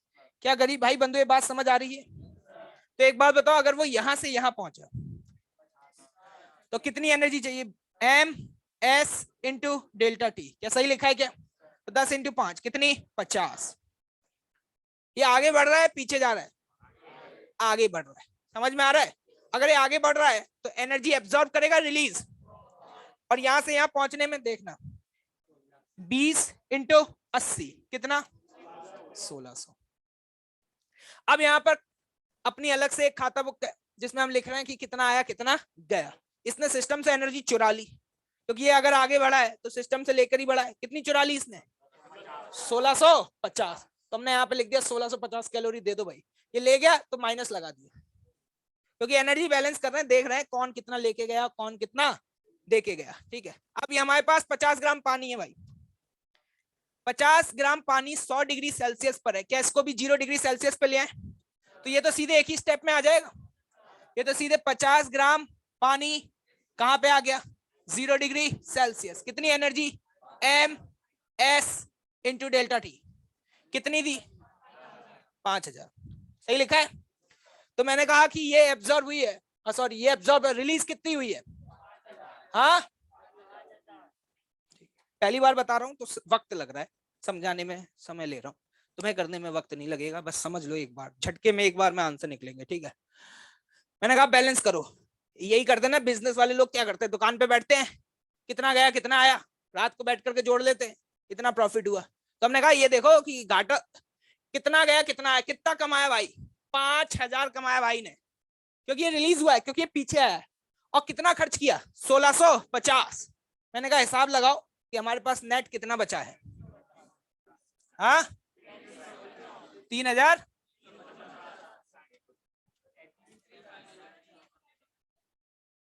ये नेट पॉजिटिव है नेगेटिव है, मतलब इतनी एनर्जी बची हुई है। लेकिन ये तुम्हारी तरह बेईमान नहीं है, ये सिस्टम ये ईमानदार है, ये कुछ भी एनर्जी अपने पास नहीं रखेगा, नेट एनर्जी को क्या करेगा, जीरो। क्या इतनी एनर्जी तुम्हारे पास बची है? अब ये एनर्जी पॉजिटिव है या नेगेटिव है, पॉजिटिव है। इतनी एनर्जी सिस्टम के पास एक्स्ट्रा है, तो अब ये सिस्टम को कहां लेके जाएगा, आगे या पीछे, आगे। कहां लेकर के जाएगा, आगे लेकर के जाएगा। दिमाग लगाओ थोड़ा सा, इतनी एक्स्ट्रा एनर्जी। मैं अगर आपसे पूछूं कि इस समय आपके पास क्या क्या है, तो आप कहेंगे 20 + 50।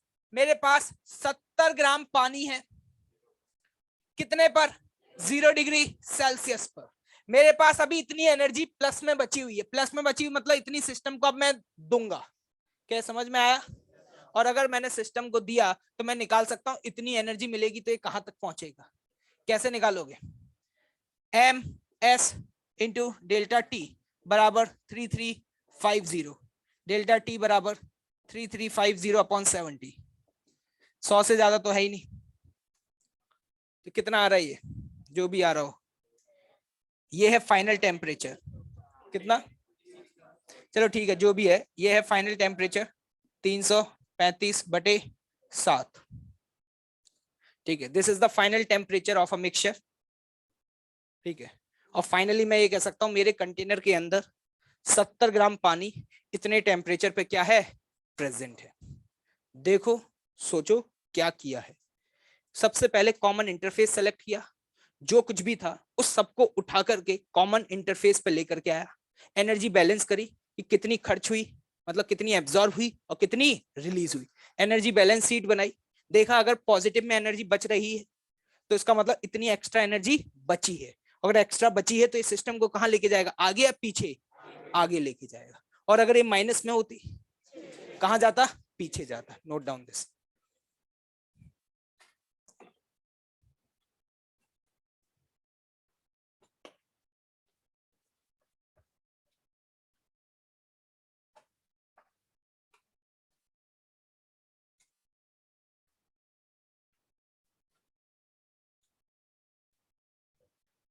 जिसे समझ में ना आए अभी पूछ लेना, इसके बाद अब मैं नहीं बताऊंगा।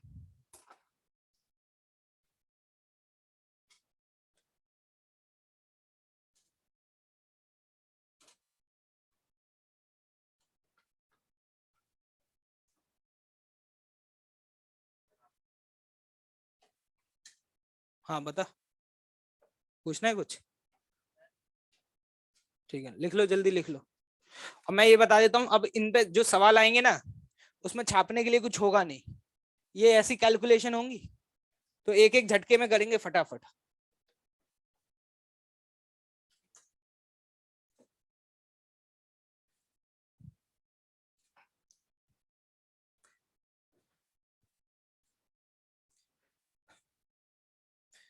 तो क्या ही लिख रहे होगे ये, है ना, स्टेप्स लिखो चलो। ठीक है 1 मिनट दे रहा हूँ बस, जो मन करे जल्दी लिख लो फटाफट।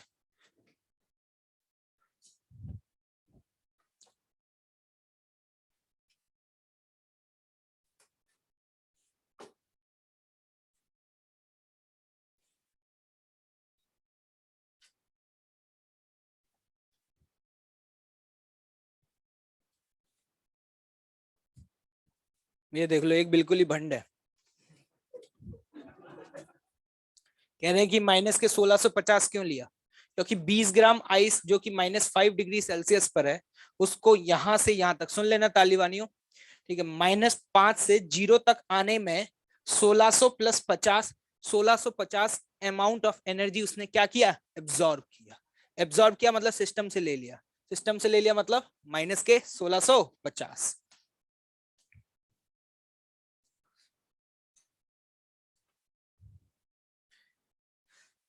स्टेटमेंट लिखे फटाफट। जो भी मैंने एक्सप्लेन किया है उसके मैं बेसिक स्टेप्स बता रहा हूं, उन बेसिक स्टेप्स को फटाफट लिख लीजिएगा। Step number 1, select the common interface. Step number 1, select the common interface.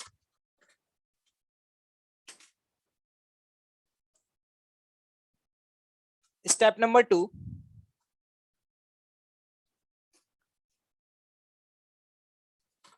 to take all of the substance, to take all of the substance of a system, to take all of the substance of a system at common interface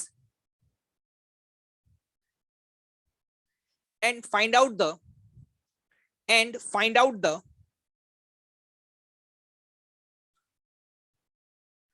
amount of energy released, and find out the amount of energy released and absorbed by the system. Find out the amount of energy released and absorbed by the system.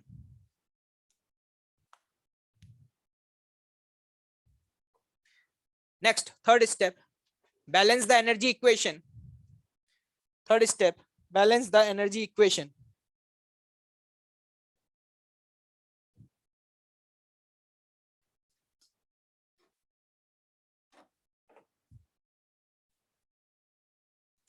बस यही है।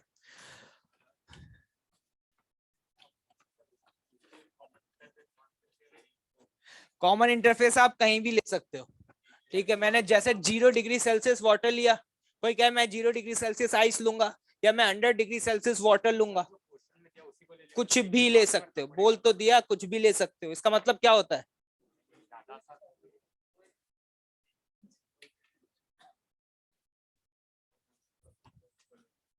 जो तुझे आसान लगे वो लगा लियो तू, ठीक है।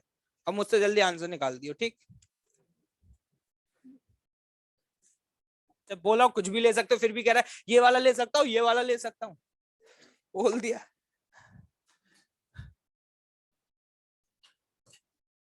50 ग्राम ice eight 0 degree Celsius plus 100 gram water,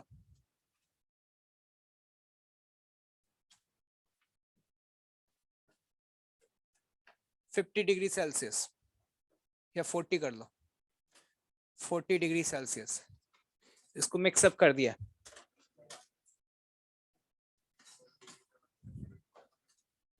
मुंह मत खोलो।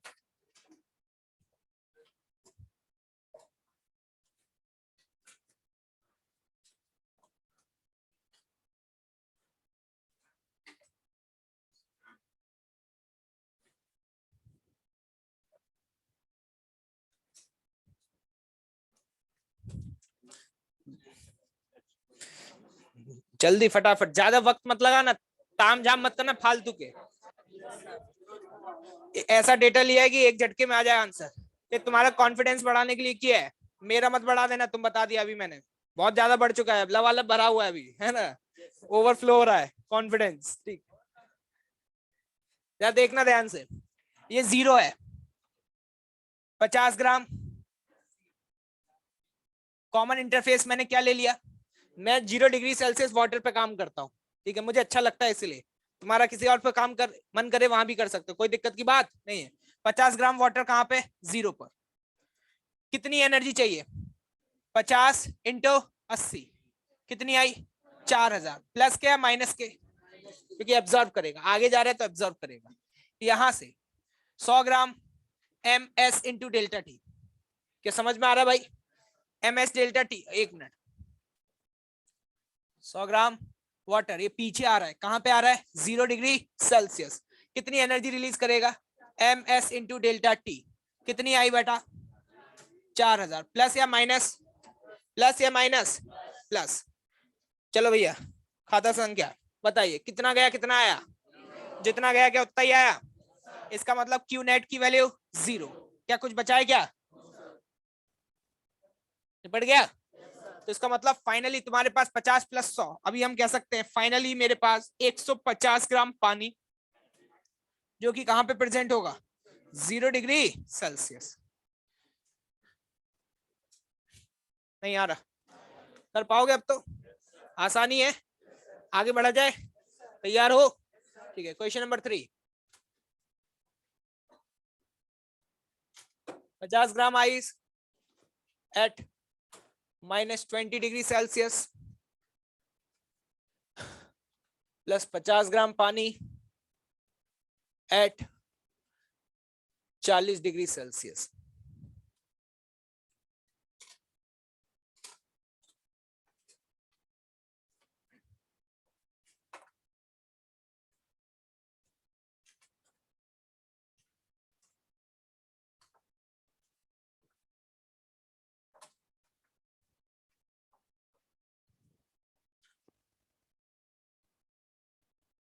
जल्दी चला लो बेटा।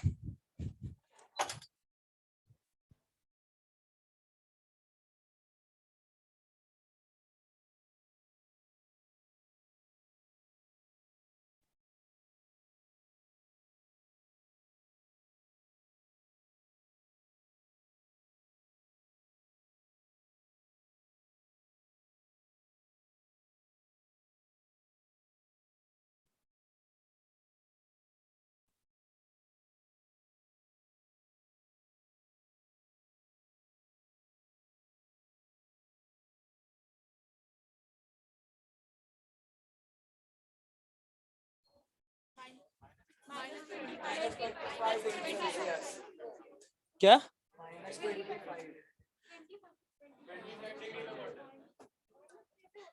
नहीं नहीं नहीं नहीं बहुत इंटरेस्टिंग आंसर्स आ रहे हैं मैं सुनना चाहूंगा। खड़े होके बोलो इज्जत के साथ। 35 डिग्री सेल्सियस 25 डिग्री सेल्सियस पे वाटर है। अब गरीबों को देखो भाई। हाँ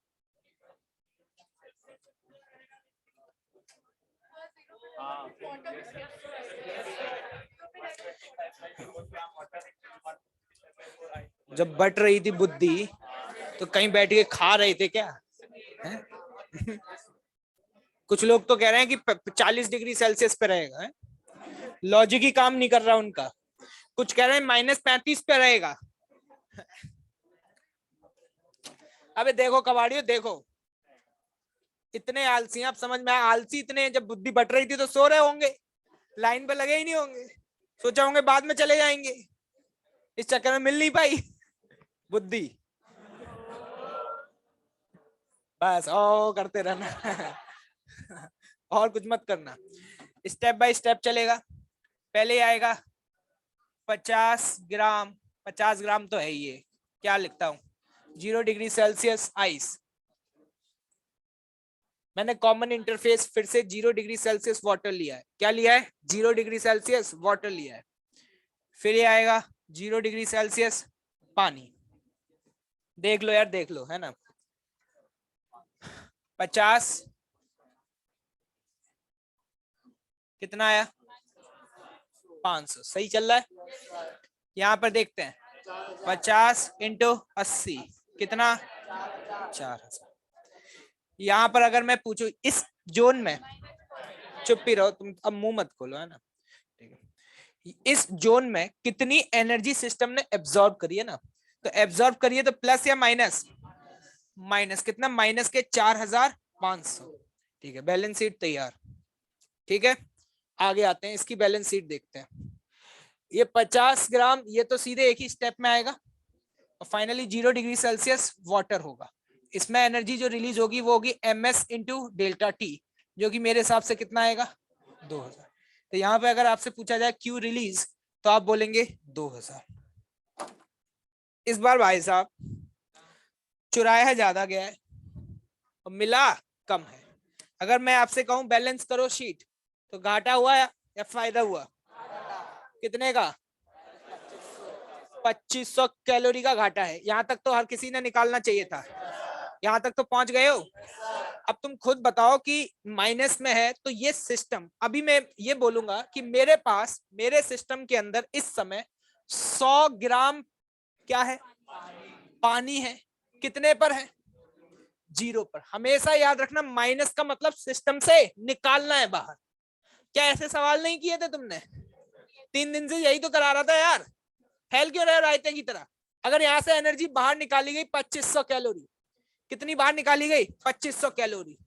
अब पहले देख लेते हैं 100 ग्राम पानी को पूरा बर्फ बनाने के लिए जो एनर्जी चाहिए वो चाहिए 100 इंटू 80, मतलब 8000 कैलोरी। क्या तुम्हारे पास 8000 है या 2500 है भाई? क्या पूरा का पूरा पानी बर्फ में कन्वर्ट हो पाएगा क्या? है? तो इसका मतलब ये हुआ, जरा ध्यान से देखिएगा, 2500 कैलोरी में कुछ बर्फ बनेगी। और वो बर्फ अगर कोई मुझसे पूछे कितना बनेगी, तो मैं बोलूंगा 2500 बटे 80 बनेगी। क्या भाई ये समझ में आ रहा है? क्या बात कर रहे हो? ये वैल्यू कितनी आ रही है? 1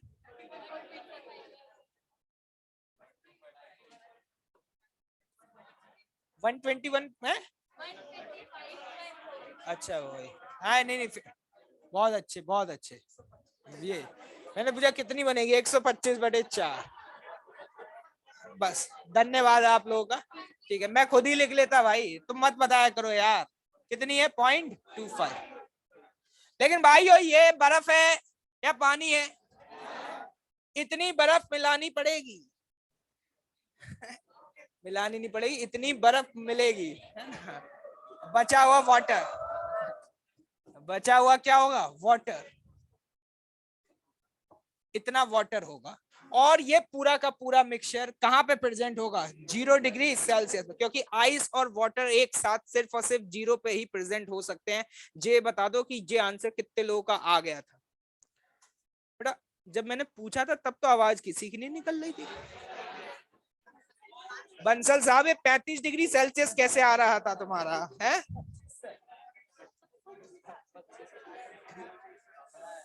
अच्छा परफॉर्म करो, नहीं तो मॉनिटर बदलना पड़ेगा भाई क्लास का। भाइयों ये बता दो कि कितने लोगों को ये बात समझ में नहीं आई है कि आगे मूव करें या पीछे मूव करें? भैया बैलेंस शीट बनाओ, देखो कि प्लस में है या माइनस में है। अभी आया माइनस में, माइनस मतलब खींच लो, खींच लो मतलब पीछे। ये आगे पीछे समझ आ रहा है कि या मिला करके आइस क्यूब भी मिला रहे हो बैठ करके? अरे क्लियर है मामला भाई? क्या अगला सवाल करने के लिए तैयार हो? चलो देखते हैं। बोलते तुम हर बार यही हो।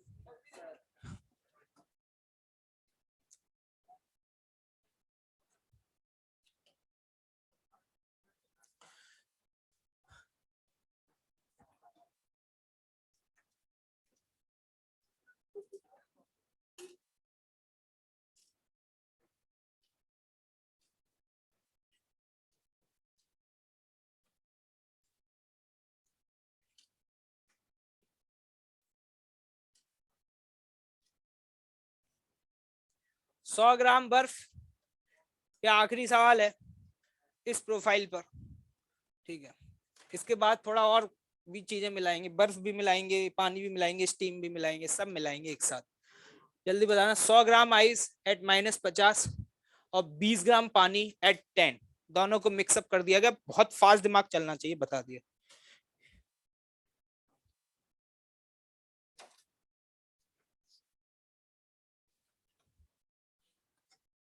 तुमसे अच्छा तो ऑनलाइन वाले परफॉर्म कर रहे हैं। उत्कर्ष बताओ, आंसर दे रहा है दनादन।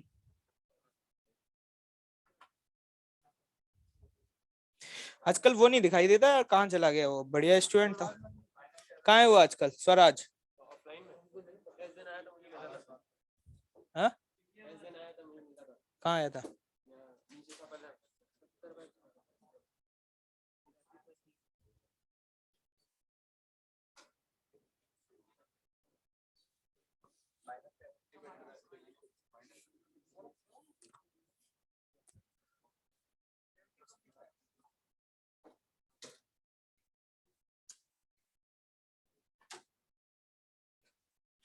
आप चाहें तो कोई और भी इंटरफेस ले सकते हैं, जैसे आपका मन कर रहा है 0 डिग्री सेल्सियस आइस, जनरली मैं ये रिकमेंड करता हूं कि इंटरफेस उसके आसपास लेना चाहिए जहां फाइनली ये कंटेंट पहुंचेगा। अगर तुम्हें देख करके ऐसा फील आ रहा है शायद बर्फ ही रहेगी, तो आप 0 डिग्री सेल्सियस आइस को भी कॉमन इंटरफेस ले सकते हैं।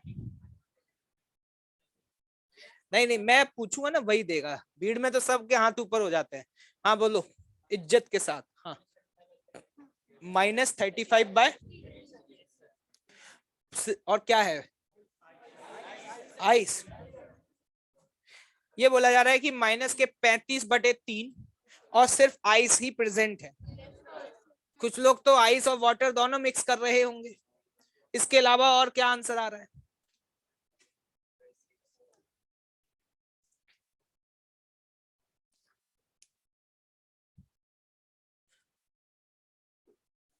चलिए समय समाप्त।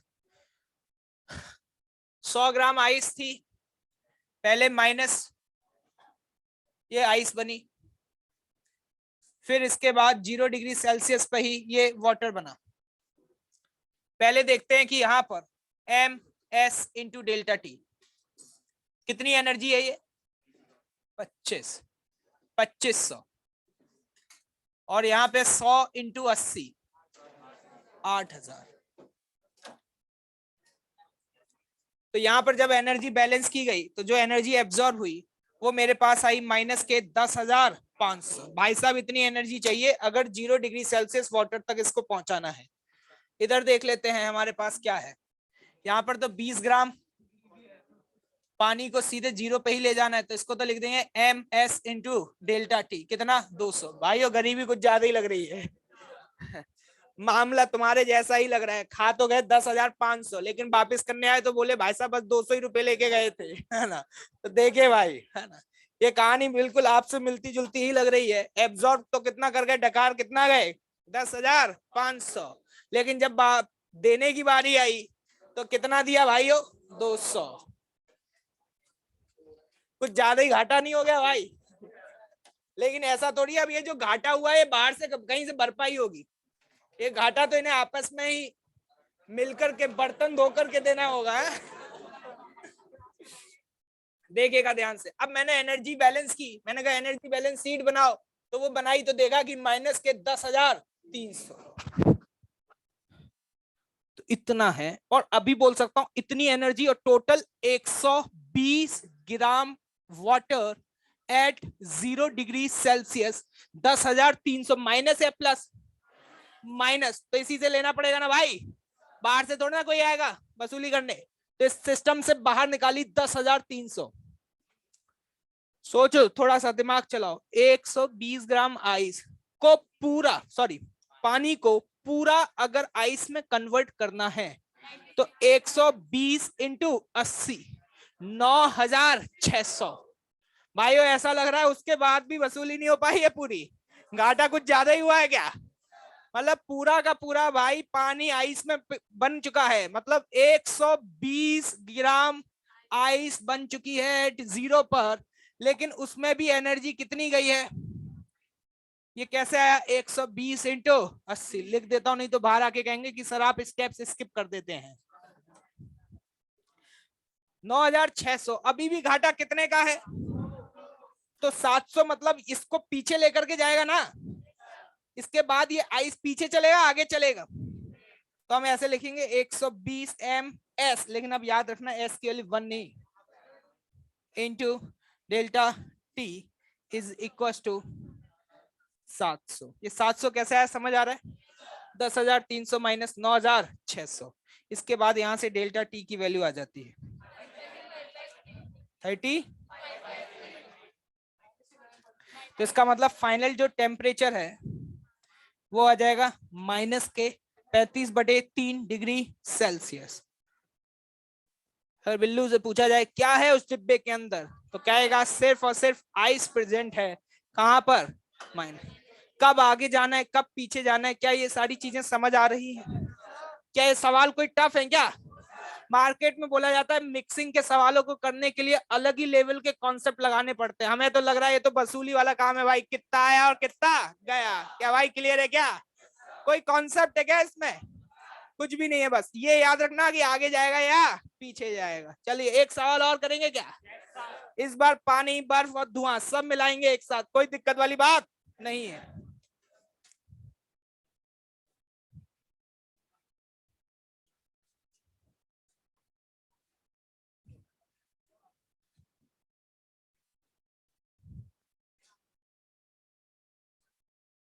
-20 gram ice eight -10 degree Celsius plus 20 ग्राम पानी एट 20 डिग्री सेल्सियस प्लस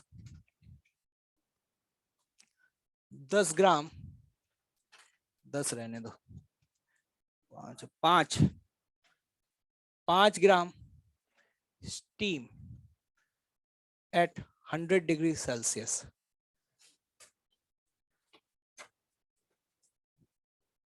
शुरू हो जाओ फटाफट।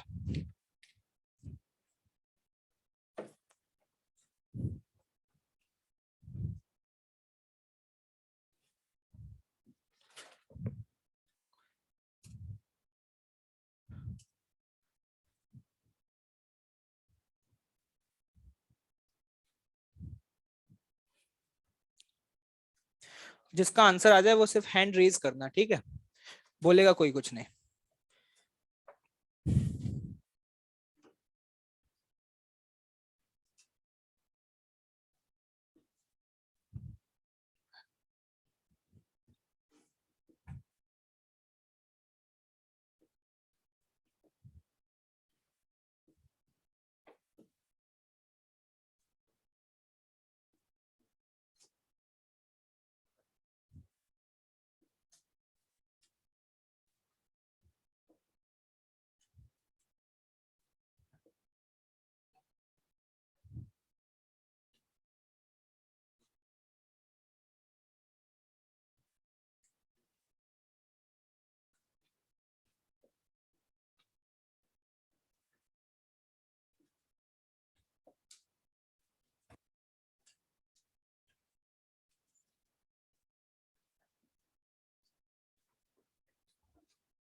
अच्छा, मिन मिनाओ मत ज्यादा।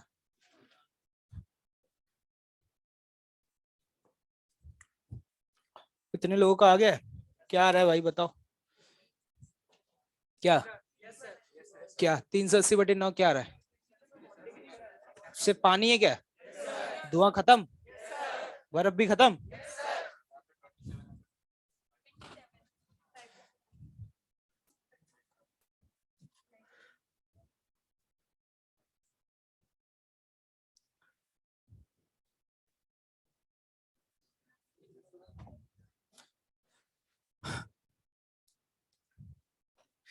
चलिए जल्दी जल्दी, थोड़ा सा वक्त और दूंगा।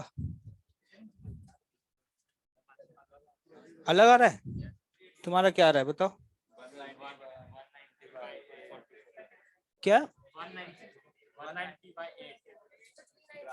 क्या आ रहा है? 190/? आइस मतलब फाइनल टेम्परेचर कितना आ रहा है? 0? 0 तो नहीं रहेगा बेटा, धुआं इतना है ना कि पूरी आइस पिघल जाएगी। एक बात याद रखना, एक बात, कभी भी अगर स्टीम मिलाई जाती है ना, तो 1 ग्राम स्टीम लगभग 7.5 ग्राम आइस को मेल्ट कर देती है। है? अबे उसका 80 होता है, इसका 540 होता है, 7.5 नहीं 6.5 लगभग। ठीक है, 1 ग्राम स्टीम लगभग 6.5 ग्राम आइस को क्या कर सकती है? मेल्ट कर सकती है, क्योंकि वो 540 है, वो कितना है? 80। सोच रहे होंगे इंपॉर्टेंट पॉइंट है, लिख लो, यूपीएससी में आया। चलिए समय समाप्त। जिसको करना होगा, जिसको समझना होगा उसको समझ आ गया होगा, और जिसको अभी तक नहीं आया होगा उसको अब आएगा भी नहीं, छोड़ देना भाई, अब नहीं आ पाएगा। सवाल खत्म। मैंने common interface 0 degree Celsius water ले लिया। मैं आपसे ये कहूंगा कि घर पे जाकर के कोई और इंटरफेस लेकर के भी एक बार करके देख लेना, अच्छा लगता है। क्या लगता है? अच्छा, दिल को थोड़ा सुकून मिलेगा, ठीक है, कॉन्फिडेंस बढ़ेगा, और कोई दिक्कत की बात नहीं है। क्या कॉमन इंटरफेस इस समय मैं 0 डिग्री सेल्सियस वाटर ले लूं तो कोई दिक्कत तो नहीं है? आइस को लेकर क्या है 100 और 1600 एब्जॉर्ब होगा क्योंकि आगे जा रहा है, तो कितना एब्जॉर्ब हुआ 1700। ठीक है, ये 20 से 0 पीछे जा रहा है, रिलीज करेगा एब्जॉर्ब करेगा, रिलीज करेगा, कितना रिलीज किया 400। 5 ग्राम स्टीम जो कि अभी 100 डिग्री सेल्सियस पर है, पहले कंडेंस होगी और 5 ग्राम वाटर एट 100 बनेगा। इस दौरान जो एनर्जी है रिलीज करेगा क्योंकि पीछे चल रहा है भाई, तो 5 इंटू 540 क्या 2700 करेगा। इसके बाद फर्दर अगर ये 100 से 0 आएगा तो एम एस डेल्टा टी कितना और करेगा 500। तो ये रिलीज होगी या एब्जॉर्ब हुई, रिलीज हुई। कितनी रिलीज हुई यहाँ पर 3200। मैंने कहा बैलेंस शीट बनाओ जल्दी से, कितना आया कितना गया, तो यहाँ पर 3200 इधर आया, 400 इधर आया और 1700 खर्च हुआ। क्या भाई ये मामला सतर है क्या एकदम, ये बिल्कुल अपने जैसा है भाई, खाया कम है दिया ज्यादा है, क्या क्लियर है क्या भाई। 1700 खर्च हुआ लेकिन 3600 रिटर्न किया, नहीं आया समझ। 1900 टोटल अगर मैं पूछूं 20 प्लस 20 प्लस 5 क्या 45 ग्राम पानी एट 0 डिग्री सेल्सियस अभी है, और यहां से एनर्जी दी है, प्लस आया ना तो सिस्टम को मिली है 1900। कहां तक पहुंचेगा क्या निकाल पाओगे, एम एस डेल्टा टी बराबर 1900, डेल्टा टी आ रहा है 1900 बटे 45।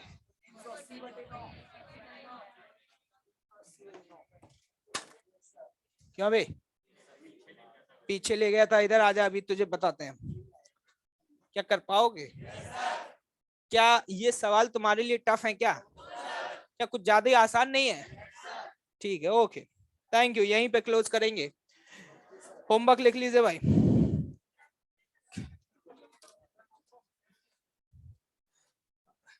ये कैलोरीमेट्री में ओवन में 3-4 क्वेश्चन बचे हुए हैं, है ना। कैलोरीमेट्री के ओवन के रिमेनिंग क्वेश्चंस कंप्लीट कर लेना, ठीक है आज ही कर लेना अभी जा करके। S1 के भी रिमेनिंग क्वेश्चंस क्या कर लेना कंप्लीट, किसके कैलोरीमेट्री के, ज्यादा नहीं है 4-5 इसमें 4-5 उसमें, ठीक है। इसके अलावा रोटेशनल की शीट दो, रोटेशनल की शीट में एक्सरसाइज O2, कौन सी एक्सरसाइज O2 करके आना बेटा, बता दिया ठीक है। ये मत बोलना टेस्ट है, टेस्ट तो संडे को है ना, क्लास तो मंडे को है, वो भी सेकेंड हाफ में। तो ये तो कह नहीं सकते सुबह क्या करोगे, दुख बनाओगे टेस्ट खराब हो गया, खराब तो होगा ही नहीं किसी का, ठीक है टेस्ट तो खराब होगा ही नहीं किसी का, इतनी मेहनत कर रहा हूं मैं, क्या क्या मतलब है फिर, है ना। ठीक रोटेशन, रोटेशन O2 है ना। क्वेश्चंस लिखिएगा, क्वेश्चन नंबर 6 से लेकर के 13 तक, 6 से 13।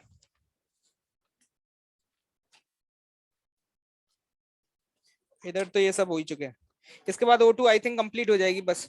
लास्ट के 2 मैच द कॉलम और है 52 और 53, कौन कौन से 52 और 53, इसी के साथ O2 बाइंड अप हो जाएगी, फिर अपन लोग जेई एडवांस और S2 पे आ जाएंगे। ठीक है भाई, मैं रोटेशन का धीरे धीरे थोड़ा थोड़ा होमवर्क दे रहा हूँ, उसके पीछे एक लॉजिक है, क्योंकि मैं चाहता हूँ कि रोज थोड़ा थोड़ा करते रहोगे तो याद रहेगा, ठीक है।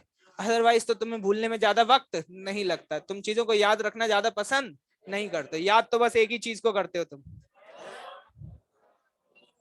क्या भाई क्लियर है क्या, चलिए भाई मिलते हैं अगली क्लास में।